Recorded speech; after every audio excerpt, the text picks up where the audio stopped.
The country and even the world has rallied together. But the most affected are the team, are the kids, the staff, the parents, the families, and our thoughts go out to them. So as I said, late last night, we were made aware of an error that had occurred in the identification of two of the individuals. As you will have seen in a news release this morning, Xavier Labelle, who had previously been confirmed deceased, is not deceased. He is alive. And unfortunately, that means that Parker Tobin has been confirmed to be deceased. We've been in touch with the families. They're fully aware, and I want to thank them for their professionalism. I want to thank them for their support, and I want to thank them for their understanding, and I want to apologize to both of those families on behalf of the Office of the Chief Coroner and the Governor of Saskatchewan for the error that was made. I can speak to you a little bit about the process of identification and how that works, and it is just that. It is a process. It's not one individual that makes the identification decision. There is a lot of work that goes into that through, number one, identifying the survivors of an incident like this, looking at the level of trauma that was involved, and trying to determine who is who. A lot of these boys looked alike. They had the blonde hair that was supportive of their team for their playoff run. They're very similar builds. They're all very similar ages, and they're very athletic, of course, as they are junior A hockey players. As we, look back on what occurred, and as we look back on those processes, we'll continue to assess the work that we do. But with that, I would turn this over to any questions that you may have. And I guess, how on earth is this just trauma from accident, Drew, where it's difficult to identify until someone can tell who they are? And there's a lot of variables that go into that.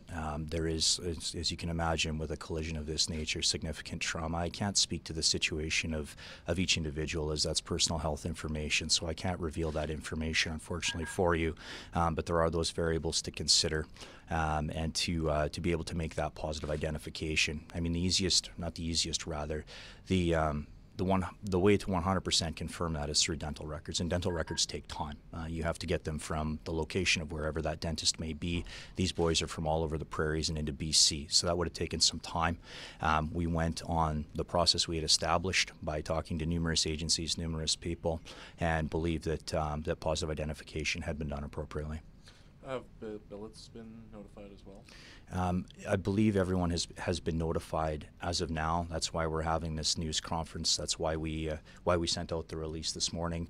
I have been in touch with the Broncos organization and the mayor of Humboldt, and I want to thank both of them for their incredible professionalism in all of this and the work that they're doing. It can't be easy for them, and that was a tough phone call for me to talk to them this morning. But they have been notified, yes. Drew, this tragic set of circumstances is obviously very unusual. We haven't seen something like this in our province for really ever. Is this an unusual thing that can happen when someone goes through a trauma such as this, that it could take time or a misidentification? Yeah, the level of the trauma affecting these individuals, as well as as you've indicated, the sheer numbers. A few of us the other day, not that we want to do this, but we were trying to recall if there was an incident in recent memory that was similar to this, and no one can recall anything like this. And so the strain that puts on the resources you have, the strain that it puts on the coroner's office, and I do want to thank the coroners that have been on scene in Humboldt as well into Saskatoon and continue to be on scene in the work that they're doing and working with the families as well. It is difficult. It absolutely is difficult. And so, to answer the question fully, is this something that we've seen before? I would suggest probably not in Saskatchewan's recent history anyway. I know you've apologized and had conversations, but what on earth do you really say in those conversations to these two families impacted by this, to spend, however many hours thinking someone is alive when they're not, or dead when they're not? I don't think anything you could ever say would be enough. I'm the father of 3 boys. 2 have spent significant time on buses traveling this province. And I can't even imagine putting myself in those families' shoes to first get the notice that their loved ones have been in a collision of this nature, and then, to find out that who they had thought was their loved one wasn't potentially actually their loved one. I can't even fathom, and I don't think enough could ever be said. All I can do is offer our sincerest apologies, our sincerest condolences and sympathies, in particular to the Tobin family, on the news that they would have received yesterday. and hope that that in some small fashion they're able to move on from this and find some level of closure. Drew, at what point yesterday did you recognize the mistake, and was it dental records that allowed the coroner's office to recognize the mistake that they made? I'm a little limited in what I can provide because we are talking about a patient that's under the care of Royal University Hospital. But what I can tell you is that I was made aware late yesterday, sometime after the vigil had occurred, that I know everybody had tuned into to watch and to provide some level of closure. It was new information that was brought to light. It wasn't dental record related, and from there, of course, that kicked the process of figuring this all out into gear. We had a call with the Saskatchewan Health Authority, with the RCMP, with the Office of the Chief Coroner. Myself, I was involved in that to first and foremost figure out what had occurred. Secondly, were we confident in the identities of all of the others, which we are. I can confirm for you we are confident in the identities of all the others, both living and deceased. And then from there, what needed to be done. And of course, we needed to make sure the families were looked after, first and foremost. From there, making sure that those that needed to know were made aware. The RCMP carried some of that for us early this morning. And then, of course, sending out the release to make sure that the public who are tuning in all across the globe are aware of what's going on as well. And then, of course, answering your questions here today. Do you think that identifying the victims then was rushed, or, to get to that point to have somebody confused, was it rushed? In a situation like this, there's so many variables to account for. I mean, obviously, you want to make sure that those that are injured are looked after in hospital, that they have the supports they need, including their family supports around them, that those that have deceased, again, that their families are notified, that they're able to attend to their loved ones, and to make decisions that they need to make. A process was followed that was fairly comprehensive. There are multiple agencies and players involved in that, including consultation with the families. Families were able to be a part of that. So I don't think it was rushed in this situation, in the sense that the families needed information. They needed information about who their loved ones were and what state they were in. Looking back on it, obviously, I mean, dental records are sort of that, that 100% assurance. And so we'll look at that as we go forward in terms of identification. But, the important thing is to get information into families' hands. The other thing is, too, is because the family didn't initially know that their son was still alive, so they weren't able to see him in hospital, or they didn't know to go, or do you know what happened along those lines? Or? In terms of... Well, it's just if you don't know your son is still alive and you were told he was deceased, you don't Mm-hmm. get to see him in hospital right after. That's pretty traumatic. Yeah, I can't speak a lot to the family. It wouldn't be appropriate for me to do so. If they want to speak on that, I would encourage them to do so. But absolutely, I mean, to not be at their son's side right from the start would be incredibly traumatic. And our thoughts go out to them on that, because obviously that's something that that potentially would have been prevented earlier. Is any processes as a result of this going to change, or really, because it's such an unusual set of circumstances that we don't see in this province, fortunately, very often, is it necessary to change them? We are confident in the process that we have. We'll always look at that, as we go forward, and make determinations. The coroner's office will look at that and make those determinations if they feel that they need to, and change that process. This is unprecedented in Saskatchewan's history, and let's all pray that something like this never happens again, and we don't need to learn these lessons for, say, the next time. Having said that, we always need to prepare for the worst and make sure that we do have the proper processes in place, that we're equipped to deal with these things if and when they do occur in the province. What can you say about Xavier Labelle's condition? Due to the fact that he's an active patient at Royal University Hospital, I'm not able to say much. That's all governed by health information, and I apologize for that. I know that's often a default of government to say because of privacy we can't say much. I truly mean that in this case. That would be up to his family to provide any information that they see fit there. So I'm sorry I can't provide much on his condition. You thank the family for their professionalism on the phone call. Can you elaborate on their understanding in all of this. I mean, it's been very clear to everyone involved. I think through the media reports that all of you folks are doing, as well as the vigil last night, watching the Humboldt Broncos organization, watching the city of Humboldt. This is a community. They're a family. These boys were a family. They rode that bus together day in, day out, traveling to games. Many of them lived together in billets places. The shoulders that they each have offered for one another, the support that they've provided to each other, and their understanding, especially in light of this recent news. It's if I was ever in that situation, I wish that I would be like that. Okay, sorry.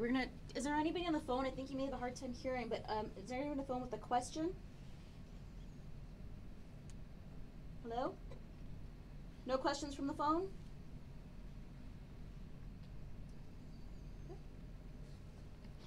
Did the families know during the vigil or afterwards? I don't have that level of detail at this time. When they were officially informed of the error. I'm sorry about that. Do you know if any of the families are in Saskatchewan or where they're located right now? In terms of these two specific families, I think I can't speak to that. That's family privacy. Hold on one second. The RCMP, I understand, are going to release that quite quickly. That should be out in fairly short order. They'll update the information that came out yesterday that was joined between the Office of the Chief Coroner and the RCMP. Sorry, I think the Humboldt radio station just was starting with a question. Can you hear us again? I'm afraid the only question I have is we've been in the conference call and for some reason we cannot hear anything on this end. So if any other reporters would be so kind, they send the people of Humboldt at least the initial opening statement and some audio, that would be greatly appreciated. They could just forward it to the radio station here in Humboldt. I'll do that. The ministry can make sure that you get that as well. We would really appreciate that because we're just not getting this audio feed. Okay. Do you have a specific question you'd like Drew to answer? Really, there's no question. Okay, thank you. Anyone else on the phone? What would you say to people who are hearing this news and fairly angered by it? That would be an understandable reaction. It would be an understandable reaction. I would encourage them to understand that this is a process, that it's difficult on everyone involved, most difficult for the families and those directly affected, absolutely. That our staff have been working hard on this, that they've been trying to do the work that needs to be done and identify everyone.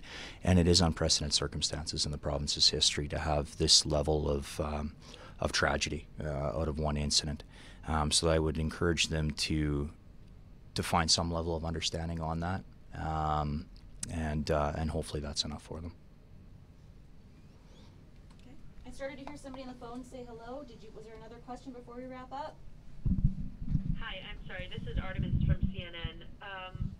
I wanted to know what was said because we don't know what question to ask if we don't know what was said.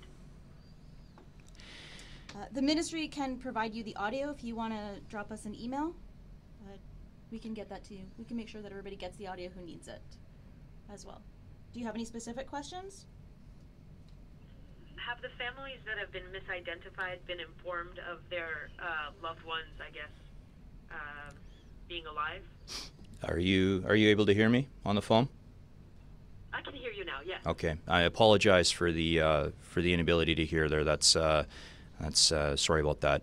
Yes, the families have been notified. The families were aware last night. First and foremost in any of these situations is to ensure that the families have been notified and that they're aware of what's going to take place. The families were notified, of course, of the circumstances as well. They were made aware that we were going to be making this news public this morning. And how was there an explanation given as to how the mix-up happened? Were families in the rooms with their loved ones and not able to identify the individuals, and is that what it was? Like maybe their faces were bandaged up. I'm just trying to understand. I'm somewhat limited in what I can say there, and I'll explain this in this way, and that Canadian privacy laws are a little bit different than American privacy laws, and in particular, we're subject to two pieces of legislation in Saskatchewan, the Health Information Protection Act and the Freedom of Information Protection Act. And I apologize for that. That's often bureaucratic mumble jumble for not wanting to say anything. In this case, that's truly not the case, that we do need to respect the families, we need to respect the patients. What I can provide for you is that the new information came to light last night that raised questions with the healthcare professionals. In turn, they were able to positively identify Xavier Labelle as Xavier Labelle, who, of course, we had previously thought was Parker Tobin. So with that new information, that identification was made, and of course all the other processes fell into place after that. I hope that answers your question. Yes, and if I may, are all the individuals in the accident at one hospital? Are they all located in one hospital? I don't have that level of detail at this time. I know 2 were taken to one hospital. Originally, 2 were taken to one hospital in Saskatoon and the rest to another. I'm not sure if those patients have been transferred, and it really wouldn't be my place to make comment on that. Apologies, and one more follow-up. As far as Xavier Labelle is concerned, was he in critical condition or just, I guess, injured, or what were the extent of his injuries? You know, again, because Mr. Labelle is an active patient in the system, I'm not able to comment on the extent of the injuries. What I can say is, you know, that we want to thank both his family and Mr. Tobin's family for their understanding, for their you know, their level of professionalism that's been provided with this recent news, of course, being delivered, as well as to the you know, to the whole Humboldt Broncos organization and the city of Humboldt and others. Thank you very much. You're welcome.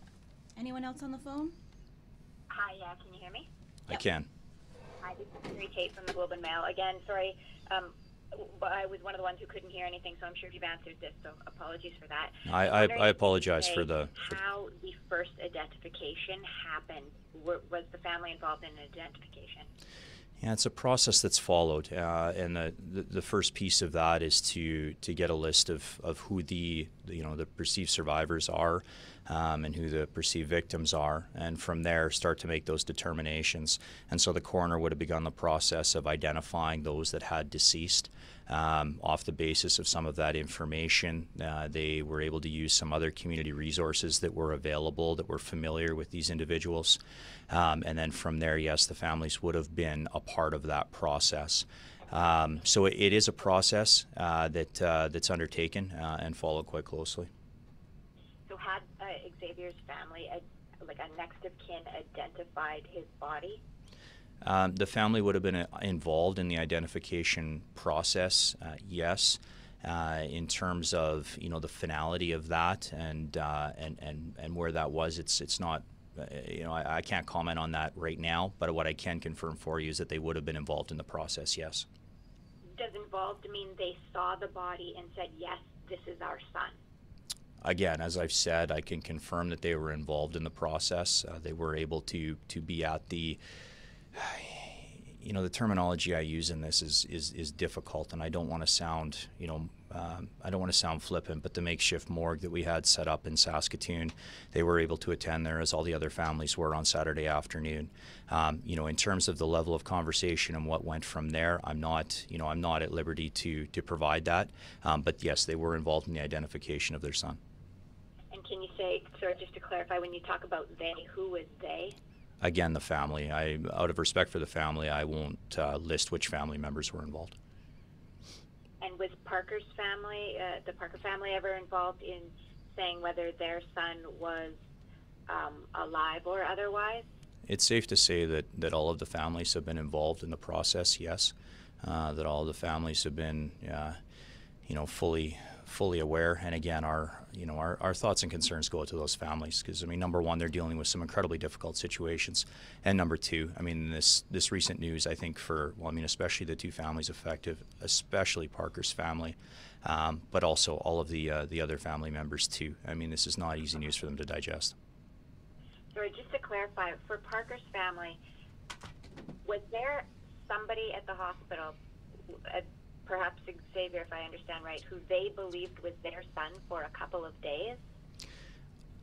It wouldn't be appropriate for me to comment where Parker's family was or wasn't in the process, but what I can tell you is that the family was involved, yes. And I know that sounds like sidestepping the question, but I'm just not able to directly answer it because of patient safety, patient security, and patient information. And I'm sorry about that. I do understand the challenges associated with that for you.